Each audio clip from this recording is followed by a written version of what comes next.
What if the very thing that sets you apart is the key to everything you're striving for?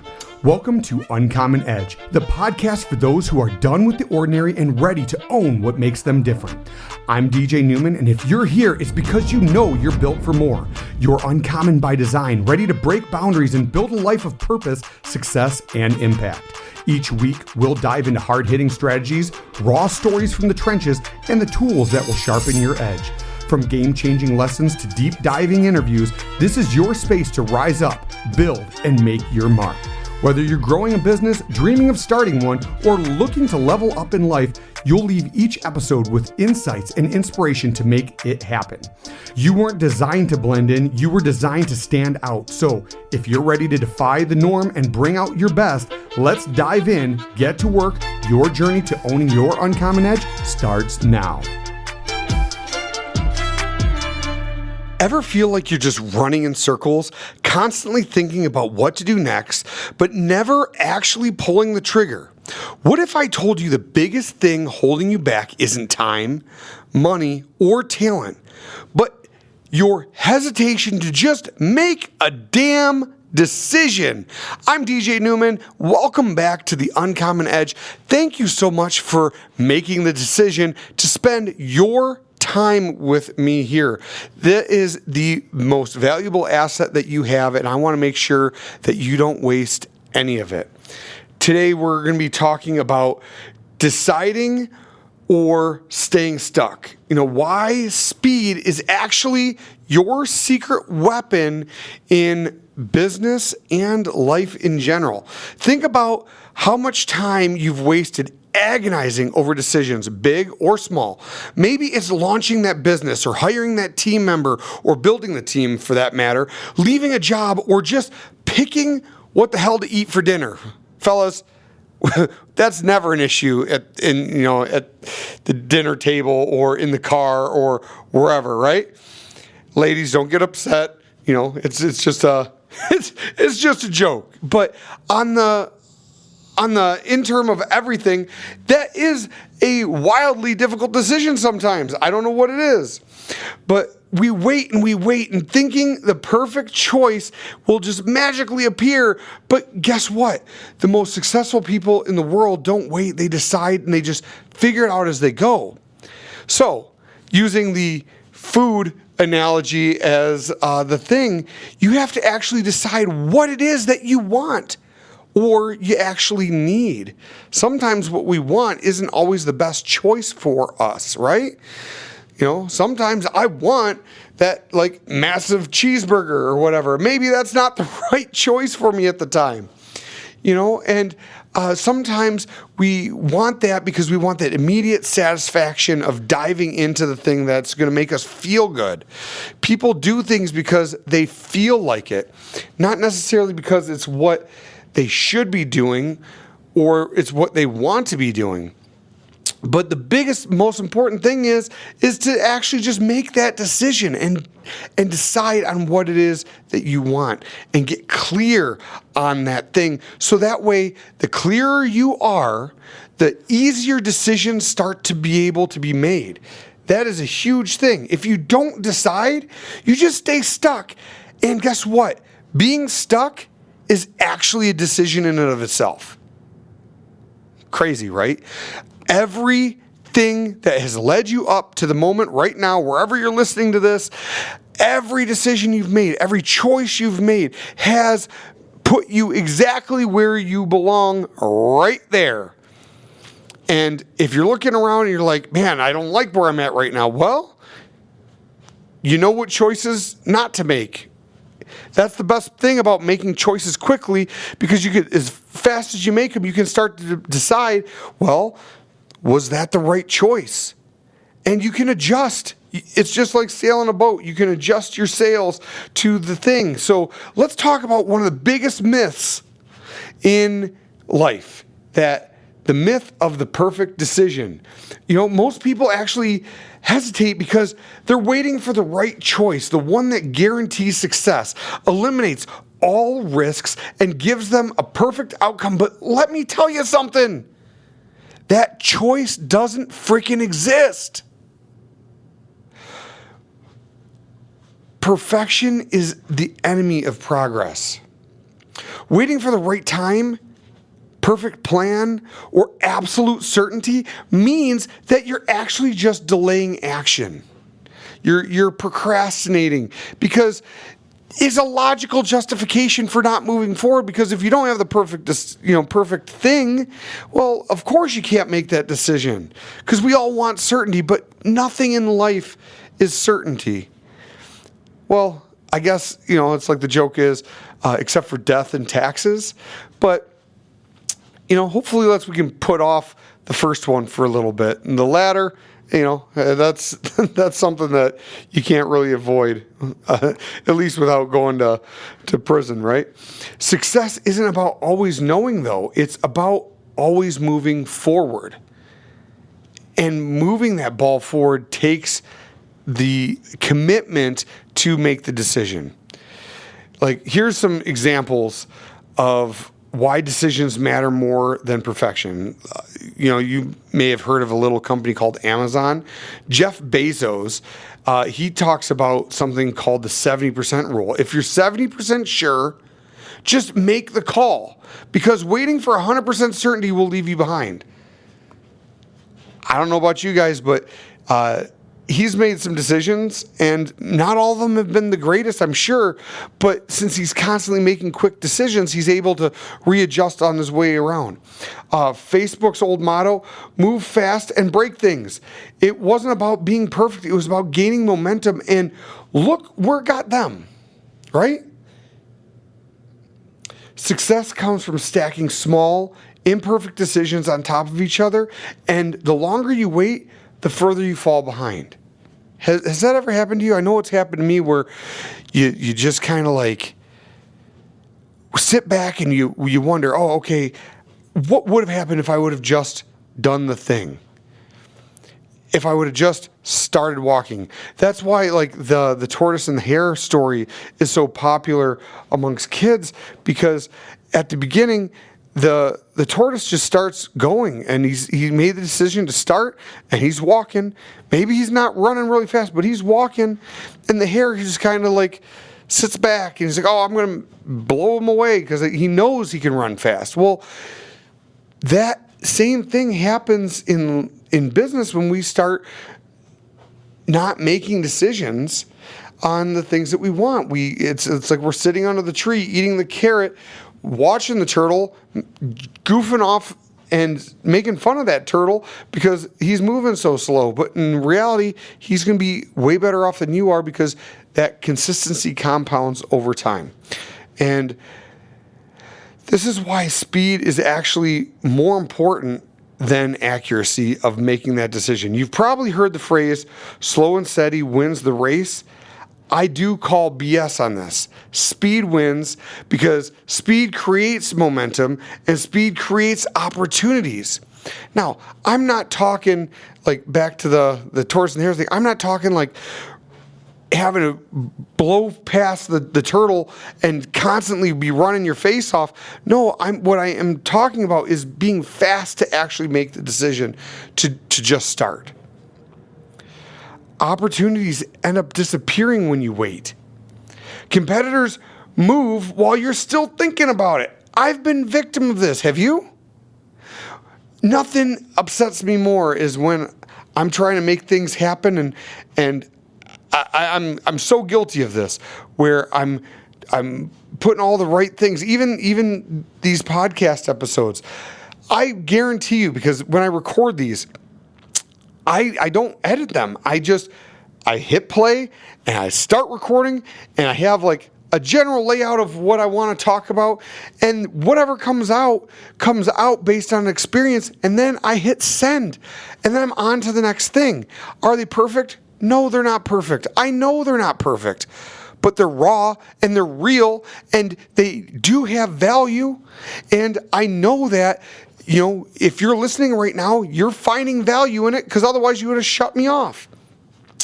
And I had to make that decision to allow that to happen, because if the inner me were to take over, I'd sit there and dissect every little thing. I'd come up with a perfect script. I would make the perfect outline, and I would get it all amazing, and then it wouldn't be authentic. Now, it's not like I don't have like main talking points just to keep me on track, because I can get off track from time to time, but it's a matter of just finding that launching point and jumping and making things happen and figuring it out as you go. Those of you out there that have kids, chances are you might have not been prepared for them, right? But then you start figuring it out. All right, one diaper after another, and then you deal with the crying, deal with the sleepless nights. It's stressful, it's frustrating, but it's so rewarding. And then next thing you know, they're turning into young adults, and you look back and you're like, man, where did the time go? But if you never started, they never would have existed. These are popular things to really think about as you're going to make these decisions. And then this is the big thing, is going through and understanding the 80-20 rule of decision making. 80% of the results come from 20% of the actions that you take. So if you're not making many decisions quickly, you're spending too much time on the wrong 80%.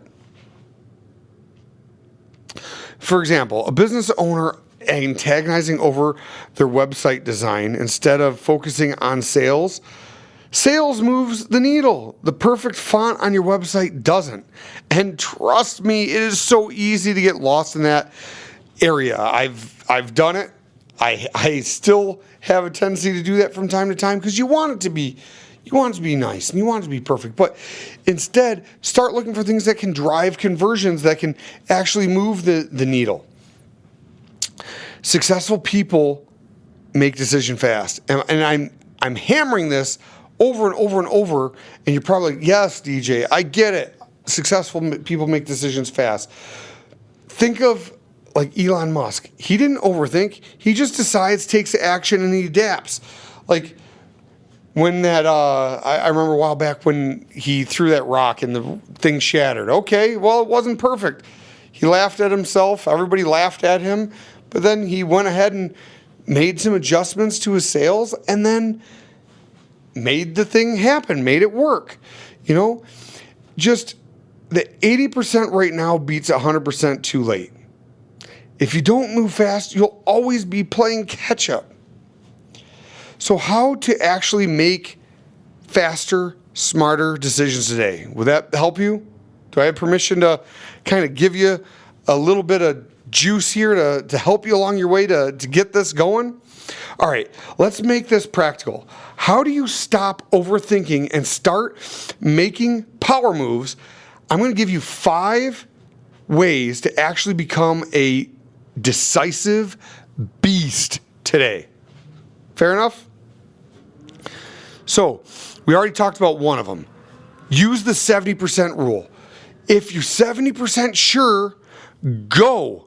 No one's ever 100% sure of anything. Action brings clarity. If it's wrong, you'll adjust. But at least you'll be moving forward. And sometimes it costs you money. I've made some bad moves jumping into something, but guess what? I learned, not to do that again. That's called the school of hard knocks. And yeah, it's painful. Yes, it's expensive. But every once in a while, you make those decisions that end up being right. And the more bad decisions you make just means that more good decisions are going to happen. It's like if you were playing baseball and you go up to take that first swing and you strike out, all of a sudden you're afraid to go play again? No, you got to keep going and have as many at-bats as possible so that way you can make the home runs happen. Number 2, set a decision deadline. Give yourself 60 seconds for small decisions and 24 hours for big ones. The longer you wait, the less likely you are to actually take action, because FOPO starts setting in. Remember, that's fear, overwhelm, procrastination, and overthinking, because you just drag it out. You don't need more time to make a decision. You need the information. So get the information you need from whoever you need to, then make the decision as fast as you physically can. And it also eliminates a lot of stress when you start setting deadlines and actually hitting the deadlines, because it's like a weight off the shoulder. And it gets the things done that needs to have happen. Number 3, ask, what's the worst that can actually happen? Most of the time we fear a bad decision. It's because of, like, we think of all these things. We make all these things up in our minds, like, oh my God, this is going to happen, or this is going to be the worst thing ever if this happens, or whatever. Even bad decisions create learning, momentum, and opportunities. That's the bottom line, is you just got to understand, like, what's the worst that could happen? Hey, I was just having this conversation where we were talking about, employees and some of the stresses that can come with having a team and team members, and maybe some are acting out or whatever. And sometimes you got to make a decision to let somebody go. And then you say, oh, well, I need them. Well, if they're not doing what needs to be done, what if they stay? That's a decision too. There's all kinds of things you gotta look at. But number 4 is actually trusting your gut. How many times have you gone against your gut, and the next thing you know, man, you should have listened to your gut? I know I've been there. Your subconscious has this way about interpreting data without you even understanding it, and it'll guide you, and it'll put a frequency out there, I guess, that will help you along the way. And maybe it's when you're getting advice from somebody, or maybe you're about to go do the thing. Trust that natural gut instinct. If you feel like this is a good idea, execute on it, and execute on it as fast as you physically can. The best leaders do trust their instincts and then back them up with the action on those instincts. Is it going to be right 100% of the time? No, nothing ever is. But I've found that more oftentimes than not, when I don't trust my gut, it doesn't end up working out for me. And then when you do make the decision, you can test small, then play big. Start with tiny, low risk moves, and then scale what actually works.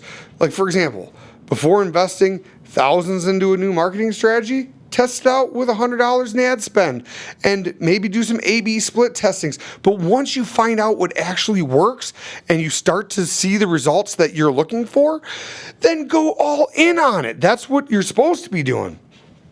So these are the action steps I want you to take. I want to get really real with you and stop this passive listening stuff. It's time to actually take action.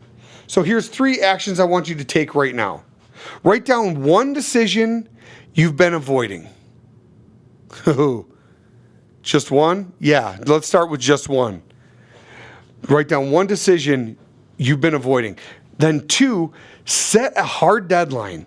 No more than 24 hours to make that decision. And 3, take immediate action, even if it's a tiny little baby step. Take some type of action moving forward. A friend of mine was talking about, going to the gym, and his thing was, I'm making a decision of, I'm going to the gym, but the way he goes to the gym is a little bit different. His thing is, I just have to show up to the gym. I'm not going to go work out. I'm just going to show up. But then all of a sudden, by him getting in the door and getting that little win, the decision to get that little win, he's like, well, while I'm here, I might as well, get a couple reps in. But I'm just going to do a couple reps. And once he gets those couple reps in, well, I might as well do something else. It's kind of like a give a mouse a cookie thing. He gets in there, but it's the decision to make the decision, which will ultimately compound into more. And that's really how that goes out. So once you've done these 3 things, for the next 7 days, make every decision in 60 seconds or less. And trust yourself, act fast, and see what happens. Look, if this episode pushed you to think differently, share it with someone who needs to hear it. And if you are ready to sharpen your edge and make some real moves, make sure to subscribe. And also, your success is waiting for you on the other side of that decision. So I want you to make one today. If you know somebody that is going to be a big help to anybody else out there that has a unique edge or something along them lines, I want you to go to uncommonedgepodcast.com and make the decision to scroll all the way down to the bottom of the page and click the green button. And that's going to go ahead and bring you to the form that can get you to nominate yourself or someone you know to come on the show and start sharing their uncommon edges with everybody out there. So until next time, stand out and stay sharp.